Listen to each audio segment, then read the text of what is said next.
நம்ம சிஎம் இருக்க தெருக்கு கூட இவ்வளோ செக்யூரிட்டி இருக்காது. ஆனால் எங்கள் ரோட்டில் எவ்வளோ செக்யூரிட்டி இருக்குது பாருங்கள். ஒருத்தன் இப்போ கிராஸ் ஆகிட்டானா இங்கே அடுத்து பாருங்கள் 2 3 4 5 6 7 8 இந்த ஆட்டோவுக்கு பின்னாடி ஒருத்தனா மொத்தம் 9. அப்படியே ஃபாலோ பண்ணிட்டே வாங்க. 10 11 12 13 14 15 16 17 18 19 20 21 22 23 24 25 26 27 28 29 30 31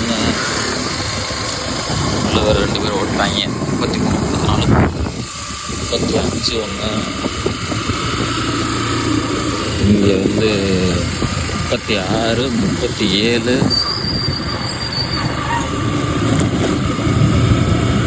இதுதான் 38 ஒன்று 39 அங்கே 2 40 41 42 அப்படி 42 43 44 45 46 47. இந்த கேட்டட் கம்யூனிட்டி கூட இம்புட்டு பேர் செக்யூரிட்டிக்கு போட்டிருக்க மாட்டாங்க. நாங்கள் பார்த்தீங்களா எங்கள் ஏரியாவில் மொத்தம் 47 பேர் செக்யூரிட்டிக்கு போட்டிருக்கோம். இதில் இன்னொரு டிஸ்அட்வான்டேஜ்னால் அந்த செக்யூரிட்டி நம்மளே போட்டு தள்ளிடுவார். அதுதான் ஒரு பிரச்சனை. இந்த இம்புட்டு நாளாக இந்த தெருநாயெல்லாம் பார்த்து பயம் இல்லை. ஐ மீன் என்ன அவ்வளோ கொஞ்சம் குறைக்கும் அவ்வளோதான்னு சொல்லிட்டு. ஆனால் இப்போ ரீசெண்ட் டைம்ஸில் இந்த நாய் கடிச்சு ரேபிஸ் ஊசி போட்டாலும் செத்து போயிடறாங்களாம். அந்த 4-5 நியூஸ் இந்த மாதிரி கண்டினியூஸாக வந்துச்சு. இதெல்லாம் பார்த்ததுக்கப்புறம் ரொம்பவே பயமாயிடுச்சு.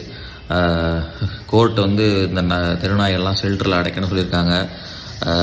இதை ஃபார்வர்ட் பண்ணுங்கள், டிஎன் கவர்மெண்ட் டேக் பண்ணுங்கள், ஏதாவது நடவடிக்கை எடுக்கிறாங்க.